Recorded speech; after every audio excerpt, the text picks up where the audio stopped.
Lo primero que tengo para decir de la noche de hoy es que este partido no se tendría que haber jugado. Y en un partido que no se tendría que haber jugado porque las condiciones del campo de juego eran realmente deplorables, Boca pierde por errores propios y puntuales puntos que, créanme ustedes si de verdad se los puede llegar a arrepentir. Boca acaba de perder 1-0 en Guayaquil contra Barcelona en su visita a Ecuador, en un partido en el que realmente, por la categoría y la jerarquía del equipo rival, Boca lo tendría que haber resuelto mucho antes de lo que llegó el primer gol de Barcelona. Realmente Boca termina perdiendo otra vez puntos sensibles y, repito, por errores propios y absolutamente evitables. Por errores propios como el de Ascasíbar, que en un partido importante de Copa Libertadores, Boca otra vez y de manera consecutiva termina jugando todo el segundo tiempo con un futbolista menos. Después se termina yendo expulsado Celis en Barcelona y termina igualando las condiciones. Y también por errores puntuales que refieren a no poder abrir el partido, a no poder hacer los goles. Y lo dijimos varias veces en este canal, en la Copa Libertadores y jugando de visitante, vos tenés que convertir la primera que tengas. Y si tenés dos, tenés que hacer una. Y si tenés tres, tenés que hacer dos. Y Boca dejó pasar las situaciones necesarias como para que Barcelona, en la primera clara y concreta que tuvo en el segundo tiempo, y por haber quedado mal parado además en esa contra que termina siendo el gol justamente el futbolista Villalba, termine ganando el partido. Boca pierde puntos verdaderamente evitables, que le van a doler y que se los va a lamentar, y por haber jugado un partido en el que, repito, se vuelve a autoboicotear y se tira realmente una bala en el pie otra vez, con esa expulsión de Ascasíbar en el primer tiempo, y Boca otra vez pierde puntos de visitante en Copa Libertadores. O va a tener que rever, o va a tener que rearmar, o va a tener que ganar de manera obligada los dos partidos en Buenos Aires contra Cruzeiro y contra la Católica, porque si no se la va a complicar. Y si se lo complica, Boca se lo va a terminar lamentando. Partidos como el de hoy son los que vos tenés que tener realmente la jerarquía de poder resolverlos en Copa Libertadores y no perderlos como lo perdió hoy Boca. Pero arranquemos por el principio, porque les decía en el primer comentario de este análisis, de esta reacción, en el que realmente tengo mucho para contar y mucho para decir, porque hay realmente mucho para analizar, porque se jugó en un campo de juego espantoso, porque Conmebol tendría que haber tomado la medida de suspender el partido y no se suspendió por esto que les voy a contar ahora, porque a Boca se le volvió a lesionar el arquero, porque Boca desaprovechó chances de poder hacer el gol en el 0-0, en el primer tiempo, en el segundo, antes de la expulsión de Ascasíbar, después también, y porque se termina yendo expulsado otra vez un jugador de Boca en el primer tiempo, algo que Boca va a tener que trabajar y va a tener que resolver si quiere ser un equipo serio y aspirante a la Copa Libertadores. No puede quedarse con un jugador menos cada vez que juega de visitante, porque contra Cruzeiro se quedó con un jugador menos, contra Barcelona se quedó con un jugador menos y contra la Católica zafó, porque Weigand se tendría que haber ido expulsado en el partido de arranque de la fase de grupos de la Copa Libertadores y lo perdonaron en Chile. Pero arranquemos por el principio. Les decía, es un partido que no se tendría que haber jugado porque la cancha, el estado del campo de juego, por la lluvia torrencial que había habido en Guayaquil, realmente no estaba en condiciones de albergar un partido de Copa Libertadores. Y puedo caer en decirles, o por lo menos tengo dos posturas para defender lo que les digo. La primera, realmente no estaba en condiciones para recibir futbolísticamente un partido. La pelota no rodaba, la pelota no picaba, la pelota se frenaba, imposibilitaba el desarrollo del partido. Y después, muchachos, cuidemos el producto. No podemos demostrar que la Copa Libertadores se juega en estas condiciones tan paupérrimas. Y ojo, yo no pido que la Copa Libertadores sea como la UEFA Champions League. Yo lo que pido es que la Copa Libertadores sea un producto serio, vendible, disfrutable. Y los partidos se juegan de manera espantosa. Se paran cada 2 minutos. Tenemos pausa de hidratación con 10 grados en Guayaquil y con una lluvia torrencial en el primer tiempo. Muchachos, pensemos, seamos sensatos. La Copa Libertadores, distinta a la Champions de Europa, tiene que ser un producto bueno. No les digo excelso, no les digo brillante como la Champions, les digo bueno, por lo menos sensato. Y ser sensatos implica que en una noche como la de hoy en Guayaquil, con el terreno de juego en las capacidades en las que estaba, no puede albergar un partido de Copa Libertadores, señores. Hay que ser sensatos. Y yo les digo, no puede albergar un partido, y ustedes saben bien, y yo les digo casi con certeza esto que les voy a decir, no se suspenden los partidos porque en el calendario en el que vivimos y el fútbol en el que habitamos no hay tiempo para suspender un partido y reprogramarlo. Entiendan ustedes que el campeonato del fútbol argentino termina el 24 de mayo, la Copa Libertadores la semana del 28 y el 11 arranca el Mundial. Es decir, no hay tiempo para, en caso de que ocurra algo como lo que ocurrió hoy, poder rever y reestructurar el calendario y poder jugarlo en otro momento. Realmente entiendan que el calendario hoy que vivimos, ojo, esto no es culpa de Boca, culpa de Barcelona, y ni siquiera es culpa de Conmebol, es hasta arriba todavía culpa de FIFA. No hay lugar en el calendario para suspender partidos, y es un error, porque no se puede jugar en cualquier condición. No es siempre el show debe continuar. En el fútbol hay que cuidar a la materia prima, hay que cuidar el producto, que es ni más ni menos que los futbolistas. Y entiendan y analicen hoy, porque creo que es lo que me pasa a mí en este análisis. Obviamente ahora vamos a hablar de Boca y demás. Yo creo que realmente el campo de juego en estas condiciones, en donde se llega tardes a las pelotas, en donde no se puede jugar, en donde no se puede poner la pelota al piso, en donde no se puede combinar fútbol y generar jugadas y generar superioridad, y es todo al choque y todo al resbalón y todo al riesgo de lesión, yo creo que termina pasando de rosca a los dos equipos. Termina siendo un primer tiempo en el que realmente no se puede jugar al fútbol, y sería hasta descortés de mi parte querer analizar algo táctico, porque primero no hubo y segundo no se pudo, y realmente en un primer tiempo en el que la cancha estaba en estas condiciones, yo creo que termina obligando a los dos equipos a jugar este ritmo que vimos hoy, a un ritmo en el que haya estado el partido más parado que jugándose, que haya habido más peleas y más discusiones de las que realmente debería haber habido, y que además haya habido 12 expulsados, y podrían haber sido más, porque yo creo que Ascasíbar, si bien entiendo que hay un movimiento lógico de la jugada, que realmente el jugador termina cayendo en un lugar en el que Ascasíbar por inercia termina pateando, es irreprochable que hay una patada en la cabeza del futbolista de Barcelona, de la misma manera en la que hay un codazo en el rostro de Leandro Paredes, y no estoy de acuerdo con los que dicen que no es expulsión. Para mí Acelis está bien expulsado, en la misma medida en la que también se podría haber ido expulsado a Aranda, y en la misma medida en la que Benedetto, en la primera que fue al piso, tendría que haberse ganado la amarilla, no se la sacaron porque estaba la cancha empapada y Benedetto no puede frenar y no puede, de alguna manera, en esa barrida que ya había decidido hacer, no tiene manera jamás de frenarse, por eso no le saca la amarilla primero y se la saca después, pero al árbitro se le termina yendo el partido de las manos por culpa del campo de juego en cierto punto. El campo de juego ocasiona un primer tiempo mal jugado de lo futurístico, ansioso por parte de los dos equipos, y que se le termina yendo de las manos, porque realmente esta ansiedad y esta falta de fútbol hace que se termine como consecuencia traduciendo en peleas, en disputas, en trabadas excesivas innecesarias, y el partido se termina realmente desfigurando de una manera, se termina perdiendo y diluyendo de una manera absolutamente evitable. Muchacho, el campo de juego no estaba para que el partido se juegue y punto, y se acabó. En cualquier lugar del mundo, una pelota que se queda, que no rueda y que no pica, es motivo de suspensión. Y en la Copa Libertadores y en el mundo del fútbol actual en el que vivimos, no es motivo de suspensión porque no hay posibilidad de reagendarlo. Y esto es un error estructural del calendario del fútbol argentino, no aplica hoy, pero lo podemos aplicar porque realmente nos pasa lo mismo, del fútbol sudamericano y de Conmebol, que es el ente organizador de este partido, y de FIFA, que somete a los jugadores y que somete a las competiciones a tener que adaptarse a un calendario que no está preparado para la cantidad de partidos que se juegan por temporada. Pero vamos a hablar un poco de fútbol, y si bien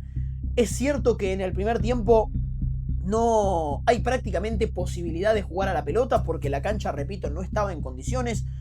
hoy Boca termina jugando con un dibujo táctico prácticamente igual al que venía utilizando. Si bien no estaba Vareiro, no varía el dibujo táctico porque Jiménez cumple exactamente el mismo rol y la misma función. Y yo creo que la presencia de Jiménez, si bien es cierto que hoy de alguna manera era un partido para que, por ejemplo, lo juegue Ceballos, que para mí entró bien, ahora nos vamos a meter ahí, tenía una razón justificada y era algo que habíamos ya analizado en más de una oportunidad en este canal. Boca demostraba, más que nada lo hizo en su mejor versión en el primer partido contra Barcelona en cancha de Boca, ser un equipo que entiende las segundas pelotas. A ver, creo que lo fue diluyendo y lo fue perdiendo con el correr de los partidos después de que lo hayamos marcado, pero Boca en varios partidos consecutivos y de la mano de Vareiro, que aguantaba bien de espaldas, había demostrado ser un equipo que interpretaba, con la llegada de sus volantes, de Aranda, de Ascasíbar y de Delgado, una buena oportunidad de generar chances de gol, con una pelota larga a la espalda de un delantero, que aguante a su espalda y que genere, con la llegada de los volantes que pisaban el área, la posibilidad de que Boca contraataque con superioridad numérica. Y yo creo que ese era el argumento de Jiménez hoy presente. Jiménez es un delantero que tiene poca movilidad, que obviamente su hábitat natural puede llegar a ser adentro del área chica. Hoy va a ser un partido incómodo, no solamente para Jiménez, sino para cualquiera que lo juegue, porque repito, la cancha no estaba en condiciones, pero creo que la razón de ser de Jiménez era que pueda bajar algún que otro pelotazo largo y que a partir de ahí Boca pueda construir. Y fíjense ustedes que cuando el campo de juego se lo permitió, en lo poquito que le permitió en el primer tiempo, Boca intentó eso. ¿Y cómo lo intentó? Con la presencia de Aranda, más tirado hacia adentro, que para mí hoy fue el mejor futbolista que tuvo Boca, porque Repito, cuando el partido lo permitió, que no fueron muchas veces en el primer tiempo, Aranda fue ese jugador encargado de hacerse cargo de la responsabilidad, de buscar con un pase filtrado habilitar a un compañero. ¿Dónde estuvo el problema? Boca tuvo chances en los pies de Merentiel por montones para poder abrir el partido y no nos pudo abrir porque hoy le faltó jerarquía. Y lo que decíamos y analizábamos en el partido contra Cruzeiro, en la cancha de Cruzeiro, en el partido contra Defensa, que fue el único partido en el que lo pudo hacer, y hasta lo decíamos al paso luego del partido contra Central Córdoba, Boca tiene que ser un equipo en el que en la Copa Libertadores de América, si tiene media situación de gol, la convierta. Y hoy realmente tuvo chances recontra concretas para poder romper con el cero y empezar ganando el partido, y las desaprovechó. Y quieren que les diga algo, en la Copa Libertadores no podés desaprovechar situaciones, porque después te pasa lo que te pasa, quedás mal parado de contragolpe y Boca termina perdiendo puntos que verdaderamente le van a doler y le van a afectar, teniendo en cuenta que ahora tiene 2 partidos en los que está obligado a ganar. Antes también estaba obligado a ganar, porque vos haciendo de local en la cancha de Boca prácticamente siempre estás obligado a ganar, pero ahora matemática y numéricamente Boca más que nunca va a estar obligado a ganar, porque si no gana los partidos que tiene por delante va a quedar eliminado de la Copa Libertadores, o por lo menos va a tener que rezar para salir segundo. Pero realmente en un primer tiempo en el que, repito, y pasando por las polémicas, hubo muy poco fútbol. La expulsión de Ascasíbar tiene sentido y tiene lógica, está bien expulsado. Yo creo que, si bien es cierto que hay jugadas que no se tienen que ver en cámara lenta, y tal cual lo dicen muchas personas en el ámbito del fútbol, yo me sumo a ese reclamo. Hay jugadas que no se tienen que ver en el VAR en cámara lenta, y creo que la de Ascasíbar es una de ellas, porque la cámara lenta hace que ese impacto termina siendo, o que parezca mucho más intencional de lo que es. Hay que analizar el contexto de la jugada de un jugador que está cayendo en un lugar. De todas maneras, me parece que el contacto alcanza como para que, por ser una patada en la cabeza, termine siendo una correcta expulsión, o por lo menos lógica, de Santiago Ascasíbar, de la misma manera en la que me parece que está bien expulsado Celis, y de la misma manera en la que me parece que Aranda, que se termina ganando la tarjeta amarilla, tranquilamente también se podría haber ido expulsado y lo perdonaron por las condiciones del campo de juego. Algo que no está bien, pero dado que ya había arrancado el partido también tiene lógica. Pero en el medio de todo eso, en el medio de todo este lío que inevitablemente nos toca analizar en un primer tiempo en el que hubo 0 fútbol y 1000 polémicas, Boca termina perdiendo a su arquero. Y si Boca ya había perdido a su arquero en el primer partido contra Barcelona porque se había roto los ligamentos cruzados Agustín Marchesín, hoy, rezando que no sea nada grave, Boca se vuelve a quedar sin arquero y Boca tiene que atajar con el tercer arquero.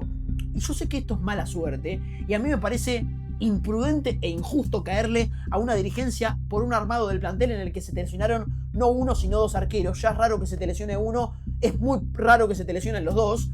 Ahora es cierto que, sabiendo que existía esta posibilidad y con el cupo en el que Boca podría haber incorporado en esa lesión de Agustín Marchesín de gravedad y con intervención quirúrgica, el hecho de haber esperado y no haber incorporado para ver cómo respondía Bray hace que inevitablemente ante esta situación miremos para arriba y digamos, epa, se podría haber resuelto de otra manera, Y yo creo que, si bien, repito, hoy Boca va a rezar porque Bray tenga solamente un golpe y no sea nada grave, y si se pierde el partido contra Huracán, ok, pero que pueda estar presente en los 2 partidos que quedan de la Copa Libertadores. Boca termina atajando con un arquero que es Javi García, que no ataja en Boca desde el año 2024, desde marzo del año 2024, hace ya más de 2 años, y que realmente en el cierre del primer semestre, en el que es candidato a quedarse con el campeonato y en el que necesita pasar primero en Copa Libertadores, no es un arquero de la jerarquía necesaria para estos 2 pedidos que acabamos de hacer. No es un arquero para ser campeón del fútbol local, y no es un arquero para afrontar los partidos de semejante exigencia que va a afrontar Boca en el cierre de esta fase de grupos como local y en Copa Libertadores. Repito, mucha mala suerte tenés que tener para que se te lesione un arquero, mayor aún mala suerte tenés que tener para que se te lesionen los 2 arqueros que vos tenés. Ahora Boca va a tener que afrontar con medio arquero, porque tiene uno que es Javi García, y medio arquero porque hay un chico que va a tener que subir de la reserva, que nunca va a haber atajado la primera de Boca. Y si bien es cierto que puede Boca tener la fortuna de subir un chico que de la nada sea la reencarnación del Pato Abondancieri, es mucha presión para cualquier arquero que le toque hoy ser el suplente de Boca. Dios quiera que no le pase algo a Javi García. ¿Me explico a dónde voy? Es algo difícil de retrucar en este momento y a esta hora del campeonato y de este certamen, pero habiendo tenido la posibilidad Boca de poder incorporar a alguien, quizás podamos concluir o quizás podamos analizar que fue mala praxis no hacerlo, por lo menos para tener un recambio más y por lo menos para no llegar a esta situación. Pero arrancó el segundo tiempo, un segundo tiempo en el que Boca de alguna manera cuando se secó el campo de juego se encontró con más fútbol, y cuando se encontró con más fútbol hablo de que se encontró con Paredes metiendo pases gol, y hablo con que se encontró con Aranda. De alguna manera Boca, estando ya 10 contra 10 y con el campo de juego en mejores condiciones porque ya estaba más seco, estaba pisado, es cierto, cuando la cancha está mojada de antemano y se termina secando este pasto, termina de alguna manera sacando toda el barro para arriba y termina haciendo que la cancha sea prácticamente pisar huevos. Igualmente estaba en mejores condiciones en el segundo tiempo que en el primero. Y cuando mejoró el campo de juego, Boca se encontró con la posibilidad de poder juntar a Paredes con Aranda, juntar a Aranda con los dos delanteros, que aparezca Delgado, que Merentiel, que había empezado con la expulsión de Acasíbar a retroceder por la derecha, abandone ese rol y de alguna manera vuelva a ocupar el puesto del doble 9. Ahora, Boca generó fútbol, Boca generó situaciones, pero Boca, de vuelta, volvemos a lo mismo, no las pudo capitalizar. Y vos la tenés que capitalizar, porque Merentiel erra 2 goles que tendría que haber convertido. Y si bien es cierto que lo veníamos analizando las últimas semanas, Miguel Merentiel es uno de los pocos futbolistas que en Boca, en el 11 titular, vienen bajos y vienen tranquilamente pudiendo ser de los primeros recambios de Úbeda en caso de que tenga que meter mano en el equipo. No lo iba a hacer porque Boca venía ganando, pero en caso de que lo tenga que hacer, yo creo que el primero que pagaría los platos rotos sería tranquilamente Merentiel. Volvemos a lo mismo. En la Copa Libertadores la efectividad cotiza en bolsa y vale oro realmente. Créanme que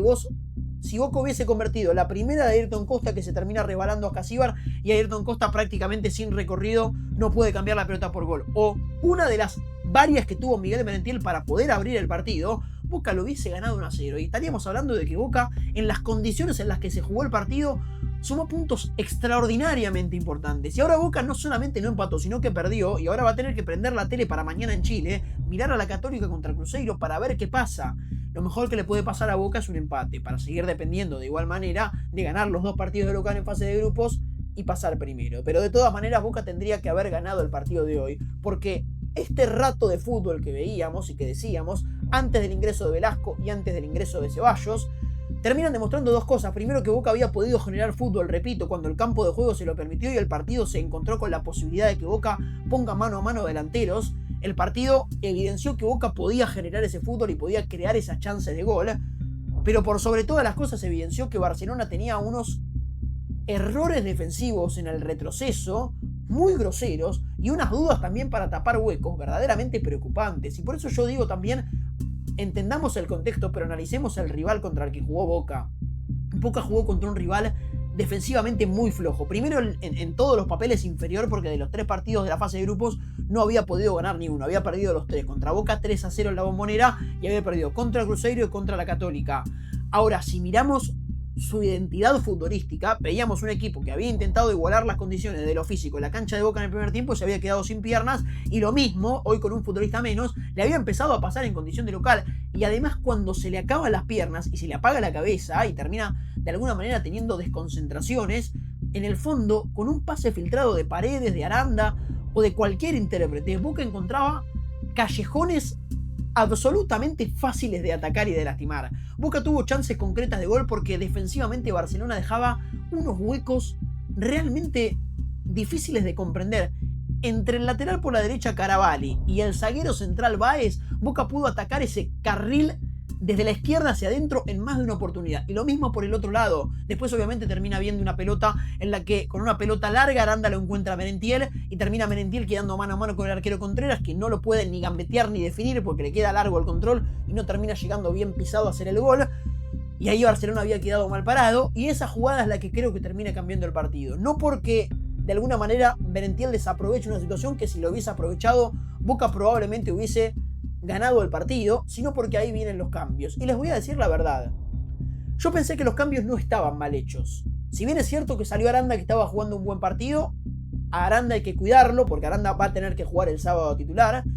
y Merentiel había errado el gol que yo me imagino tenía que meter. Ahora, no sé si los cambios eran juntos. Yo creo que hubiese tenido sentido el ingreso de Ceballos en lugar de Merentiel, más no el de Aranda por Velasco en ese momento del partido, quizás sí más adelante. Pero lo que sin dudas no tenía sentido ni argumento era que Úbeda desarme la mitad de la cancha, porque lo mejor de Boca, repito, en este pasaje del segundo tiempo en el que había podido hacerse cargo de la responsabilidad del fútbol y había podido generar situaciones de gol, lo había hecho en base y a medida de que Aranda había empezado a aparecer por dentro de manera natural, Paredes había empezado a ganar metros y a jugar prácticamente como un enganche suelto sin preocuparse por lo que tenía atrás, porque Barcelona estaba replegado y daba esos espacios, porque Delgado ocupaba el lugar que tenía que ocupar para generar superioridad numérica o no quedar, o de alguna manera hacer lo que tenga que hacer para que Boca no quede mal parado. Y de alguna manera Úbeda, con ese movimiento, con ese cambio, con esas incorporaciones de Velasco por afuera y de Ceballos por la izquierda también, y extraer del campo de juego a Aranda y a Merentiel, termina haciendo que Boca se quiebre en la mitad de la cancha, que quede solamente con Paredes y con Delgado perdiendo el fútbol de Aranda, y pasa a tener dos jugadores muy abiertos, Velasco por la derecha y el Changuito Ceballos por la izquierda, prácticamente sin la consistencia que estaba teniendo Boca en los últimos minutos del partido. Lo mejor de Boca, lamentablemente Úbeda lo desarmó. Con esos cambios de Velasco y de Ceballos, lo mejor de Boca en el segundo tiempo, cuando el partido se lo permitió, Úbeda lo desarmó, porque Boca pasó a tener dos futbolistas en la mitad de la cancha, a empezar a perder los duelos en la mitad de la cancha también, y a empezar a tener cada vez menos la pelota y tenerla con menos claridad también. Y Velasco nunca pudo ser alternativa, nunca pudo generar un 2 contra 1 con la derecha, y si bien Ceballos fue más desequilibrante por la izquierda, de alguna manera lo mejor de Ceballos lo vimos cuando se arrimó hacia adentro, cuando empezó a pararse más parecido a lo que hacía Aranda. De todas maneras, Boca podría haber ganado, repito, el partido, porque en un pase muy bien filtrado de Paredes se encuentra Ceballos con una situación muy parecida a la que pasó en Central Córdoba en Santiago del Estero el otro día, que habilitó dos veces a Jiménez y le termina entregando el pase algo fuerte, y Jiménez no termina llegando del todo cómodo para poder empujar la pelota. De todas maneras, creo que esa jugada puntual era offside, pero de igual manera Boca termina desaprovechando,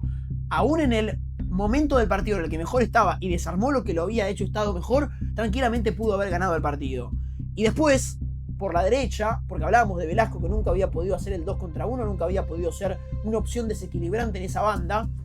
Boca tiene un problema, y es que en los pies de Marcelo Weigand tiene un lateral con muy poco criterio ofensivo. Defensivamente puede tener alguna que otra duda solucionable, porque hoy Lautaro Di Lolo jugó para mí un extraordinario partido otra vez, y cuando vos tenés un número 2 de jerarquía y de presencia, que además atraviesa un buen momento y tiene la autoestima que tiene Di Lolo, para el lateral por la derecha es mucho más fácil, esa es la realidad. Ahora, Boca no puede atacar nunca por la derecha, primero porque a Weigand no se la da nunca, yo creo que el propio Boca no siente confianza en los avances de su número 4, pero más que nada porque Weigand cada vez que pasa el ataque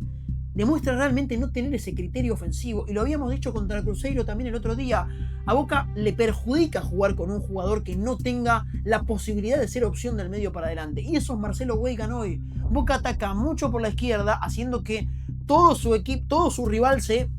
de alguna manera, entrega hacia el otro lado, se recueste sobre su defensa derecha para poder tapar las subidas de Blanco y la presencia de Ceballos en el segundo tiempo, y se despreocupe la derecha. Si total Boca no ataca nunca por ahí, y Boca no ataca nunca por ahí, y lo entiendo y tiene sentido, porque no tiene un futbolista capacitado ofensivamente para ser armonioso en el ataque de Boca. Weigand hoy del medio para adelante, lamentablemente a Boca le resta, le hace jugar peor y le quita una opción de fútbol. Fíjense ustedes que cada vez que hay opción por la derecha, Paredes, Aranda, Delgado, nunca nadie la tira para ese lado, porque saben que Boca, cuando llega a ese sector, tiene que volver, tiene que jugar atrás y buscar para el otro lado. No progresa por la derecha Boca, y no progresa porque tiene un futbolista que hoy verdaderamente en ese lugar le está restando, y yo creo que Úbeda va a tener que buscar de alguna manera una alternativa. Hay que ver cómo está Barinaga, hay que ver si Barinaga resuelve ese problema, hay que ver si puede de alguna manera encontrar la opción de jugar con alguien más como lateral por la derecha, pero realmente hoy la presencia de Weigand para Boca le genera un problema, le genera un déficit, no le aporta absolutamente nada positivo y hasta por el contrario le resta. Y después termina llegando el gol de Barcelona,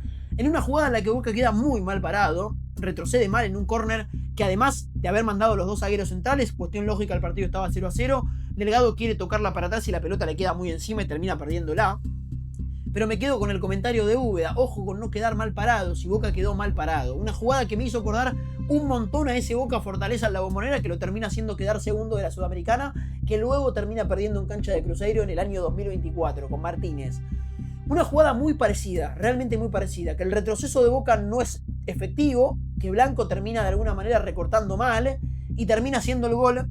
el futbolista argentino Villalba, y haciendo que Boca pierda puntos que, repito, tendría que haber ganado. Por la jerarquía que tiene Boca, por la jerarquía del rival, que es muy inferior a Boca y porque ahora mirando para adelante Boca verdaderamente va a sufrir en lo que resta de la fase de grupos. ¿Qué le conviene ahora a Boca? A Boca por sobre todas las cosas le conviene que empaten la Católica y Cruzeiro el día de mañana, juegan a las 11 de la noche hora de la Argentina y además va a tener que ganar los dos partidos. Yo como digo siempre, Boca va a tener que ganar los dos partidos de local, eso no cambia nada porque de igual manera Boca iba a tener que ganar los dos partidos de local. Ahora lo va a tener que hacer de manera obligada matemáticamente también, porque si Boca pierde contra la Católica o pierde contra Cruzeiro, por el nuevo criterio de desempate, Boca podría tranquilamente quedar abajo de cualquiera de los dos e implicar o pasar segundo o quedar tercero y bajar a la Sudamericana. Que yo creo que Boca, por jugar de local, repito, puede ganar los dos partidos, porque yo creo que no es para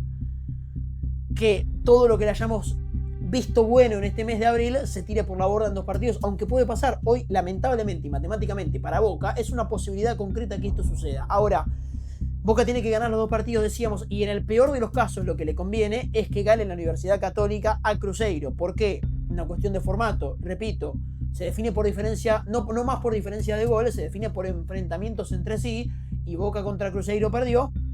y Boca a la Católica le ganó. Es decir, si Boca le vuelve a ganar a la Católica, va a haber ganado los dos partidos e inevitablemente va a quedar arriba. Entonces Boca le es más rentable quedar en igualdad de puntos con la Universidad Católica que con Cruzeiro. Si bien es cierto que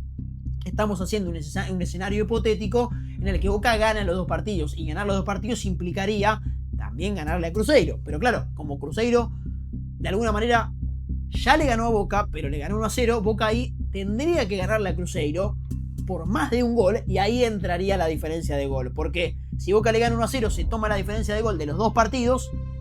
es decir, la misma diferencia de gol, y si Boca le hace un gol más a Cruzeiro de lo que Cruzeiro le hizo a Boca cuando le ganó, ahí la diferencia de gol entre partidos le daría favor a Boca. Y si no, hay que ver la diferencia de gol de toda la vida, donde hay que ver cómo llegan al quinto y sexto partido Cruzeiro y Boca. Pero eso ya fuera la futurología, porque Boca ahora tiene que pensar en el campeonato, porque ahora va a tener un viaje de vuelta frustrante con un desgaste físico importantísimo. Boca, antes de irme quiero decir esto de vuelta para que realmente se haga mención de que esto es probablemente lo más importante que tiene que corregir Boca.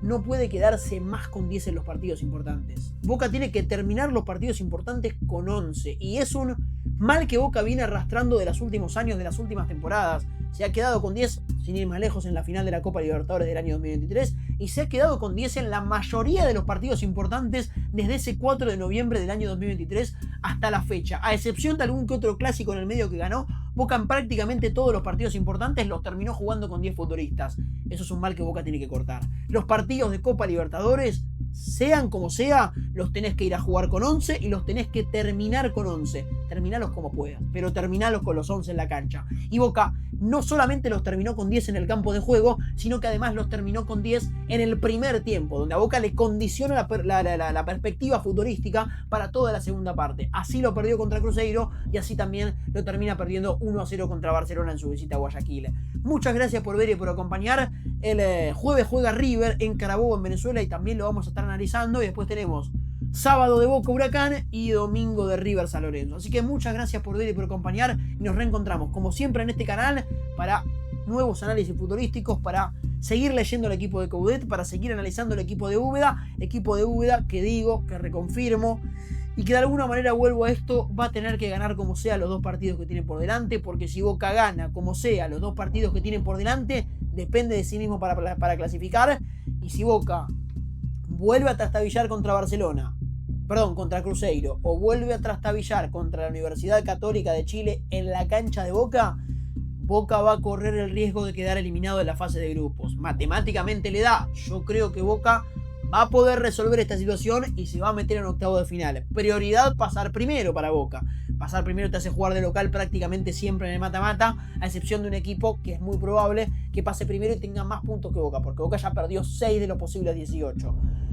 Entonces, Boca como prioridad va a tener primero pasar a octavo de final, obviamente, después pasar como primero, tratar de ganar los dos partidos que le quedan y rezar, esto es una clave, que la Católica empate contra Cruzeiro. Este es el mejor resultado posible, porque si Boca ya gana los dos partidos que le quedan, Boca ya por cantidad de puntos va a quedar arriba que los dos, porque va a tener 9, porque va a tener 12, e inevitablemente ninguno va a poder llegar a esos 12, porque uno va a perder con Boca, porque estamos hablando de un escenario hipotético en el que Boca gana ese partido. Y si empatan la Católica y Cruzeiro, Boca va a depender de sí mismo, ganando los 2 partidos para ser puntero de grupo. Si no empatan la Católica y gana uno o el otro, mejor que sea la Católica para Boca con ese partido de diferencia. Si le gana ya estar primero, obviamente ganando la Cruzeiro antes, si no a Boca ahí se le complica la historia. Y si llega a ganar Cruzeiro, le va a tener que ganar por más de un gol. Si Boca le gana 2-0, Boca va a quedar arriba por el duelo entre sí que Cruzeiro, que le ganó 1-0. Si Boca le gana a la Católica, ya la había ganado en Chile, listo, se acabó el problema.